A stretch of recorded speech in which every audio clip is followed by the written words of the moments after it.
Do you know 90% of investors assess the worth of every e-commerce business based on their list size? This increases the value of your subscriber list because it directly correlates to the value of your e-commerce business. When it comes to increasing their subscriber list, most e-commerce brands I have seen rely heavily on 10% off pop-up. But here's the challenge with the pop-ups. How to grow your brand's email subscriber list without annoying customers with those repetitive pop-ups? How do you test what offers works best for you to collect the maximum number of email addresses? How do you use pop-ups to collect zero-party data? After working with 50 plus brands and adding more than 5 million subscribers, I have narrowed down to 4 list building hacks that will help you grow your email list without spending a penny. We will also cover an email list building framework to come up with your own unique strategy suited for your brand. Also stay tuned till the end of the video because I will be highlighting 3 things to avoid. Given the countless ways to ask the email from a customer, no brand can implement all ideas. Depending on the business, you need to experiment and see what list building methods work best for your audience. Think of it as a starting of a relationship. You can't ask for the number without showing genuine interest in them.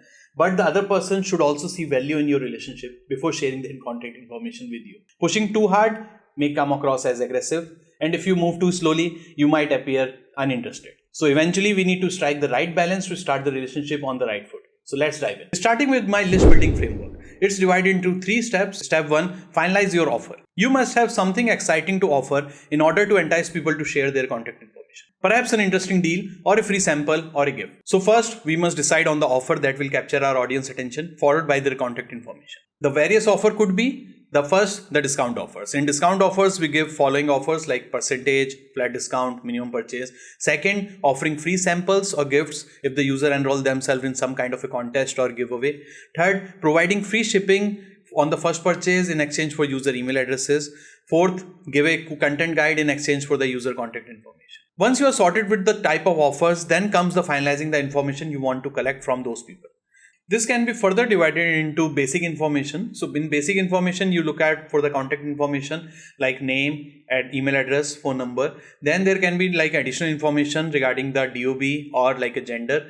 Then there are customer preferences, which is like a frequency of emails, what kind of campaigns, or if you have like a man, woman, so it can be related to a men category emails or a woman category promotions. Then there can be like a need based. So what's the need of the user? What's the goal of the user? Maybe it might be a weight loss. It might be something to do with the acne skin or like a skin treatment or anything like that. Then there can also be a history. So this focuses on getting to know the customer taste and preferences with the help of any quiz, even a survey or a feedback form. Now you have the data. The next step is to decide the placement. That is, you must decide when, where, and how you want to trigger the customer contact information in order to grow your subscriber list. This steps is all about knowing when and where to ask the audience for their email and other contact information. So placement plays a big role in success of the email capturing system. Most people with the right message and offer also miss out on all the vital placements ideas. My recommendation is to use each placement type to see what works best for your audience. Generally, I break these down into 5 main categories. Pop-ups, as seen as the most popular method to capture the details of your audience. I searched running the following pop-ups. Welcome pop-up for the new audience with the discount. Exit intent offer for intent to leave the site without engaging further by offering any free gift or something like that. Spin to wheel pop-up is to engage the audience and lure potential customers by offering them chance to win some kind of a deal or a prize. Then there are flyout pop-ups, which comes from the right hand side of the page. Next, the embeds. You can place these embeds all over the website, in the footer, on the home page, sticky bar on the top of the page, blog page, or even on the product page. Then we can even reach out to our audience offline as we have their contact information. This can be done via sending pamphlets when delivering the orders, where e-commerce websites ask their audience to sign up for a feedback or tell them their shopping experience or any suggestions on the given link. I have seen sellers on Amazon who send their pamphlets separately while delivering the orders for their customer feedback and also asking them to subscribe on their website. You can also ask user on the checkout page. Then there is always social media. You can leverage the social media to share the link or the subscribe or any giveaway contest to capture more email addresses. Next is my top 4 list building methods that have proven to be super easy and successful for my clients. A 2-step welcome pop-up with SMS. One of the easiest way to reach out a new audience is to give 2-step welcome pop-up when you have any new visitors on your website. Now, to capture your audience attention and make sure they subscribe to your e-commerce brand, I recommend giving this welcome pop-up within 5 5 seconds as soon as the visitor visits on your website. Typically what happens is that nobody stays on a single page more than 30 seconds. So we have run multiple tests where we have seen if we do like more than 15 seconds later, then the numbers tend to drop a lot. So the idea is to trigger it within 5 to 10 seconds on landing on the page. The ultimate goal of the welcome pop-up is to have the contact details of the new visitors. So what kind of details one should collect? You just need to get their email address and phone number. You can add a quiz, but I would not recommend doing it on the welcome pop-up. It can be done separately, or you can run a A/B test between these kind of pop-up and a quiz-based pop-up. As I said, the goal is to increase the number of SMS and email subscribers. Now, another question is why somebody would just give their details to an e-commerce brand like this. It's simple. You need to give a compelling offer to these new visitors in exchange for their details. For example, an offer can be like get 15% of your first purchase, enter an email address to unlock the coupon code. Next, coming to the second list building method, which is one of my favorite and has been working really well for us, is a cart flyout. So cart flyout can assist e-commerce brands in converting their cart abandonment audience who have frequently abandoned their cart. The goal is to persuade the audience to buy the items in their shopping cart. The target audience could be all visitors who make it to the product page and the cart page. Sending the trigger within 45 seconds of the visits in the cart page or the product page is ideal for increasing the conversion rate. And to get the conversions, of course, we need to give an offer. But remember, over here, the cart flyout, the offer needs to be higher than the introductory offer. Mainly, the logic is that all the users might have seen the welcome offer. So if we give anything more than the welcome offer, it will create some kind of exclusiveness. Also, it will not be visible to everyone. It will be only shown to interested users. So we have seen very high conversion rates. Next, coming to my third list building method, the sale pop-up. These are the seasonal pop-up that appears during a big sale that goes for 2 or more days.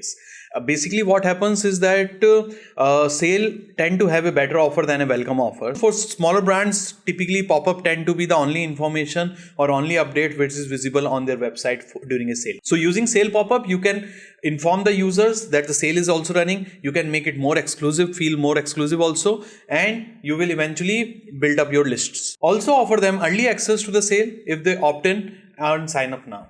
Now the trigger is typically immediately on the website because we need to inform the existing buyers also that we are running this offer and this sale is going on. Also, one hack we use is that we send the same email which we have sent to the sale live audience or like the announcement of the email, and we set it up as a automation also, so the promise is also met. Whatever the customer is being promised on the pop-up, the same has been delivered using the email. Now moving to my fourth list building method, quiz-based pop-ups.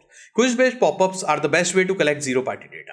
This works best for beauty or fitness industry. We recently did a video covering how to leverage zero-party data with our Know Me, Get Me and Wow Me framework. To update about the zero-party data framework, we have Know Me. Know Me is like how to know me and what to know. Then there is a Get Me, which includes like you understand me, and once you understand me, you can use that information in marketing research or customer research.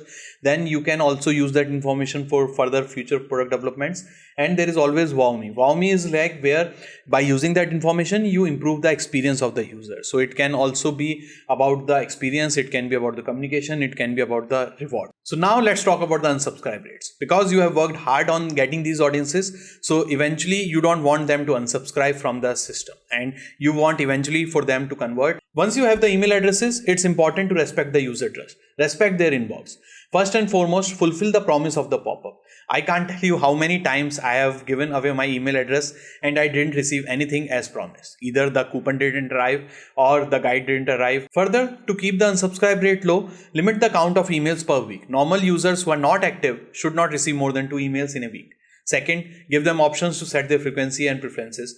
Third, send segmented campaigns. Send only what's relevant to them. Remember, as I said in the start of the video, investors assesses the worth of every e-commerce brand based on their list size. So start working on that list. So if you found this video useful, then give us a thumbs up. And for more videos on email marketing, retention strategies and Klaviyo, don't forget to subscribe to my channel. Thank you.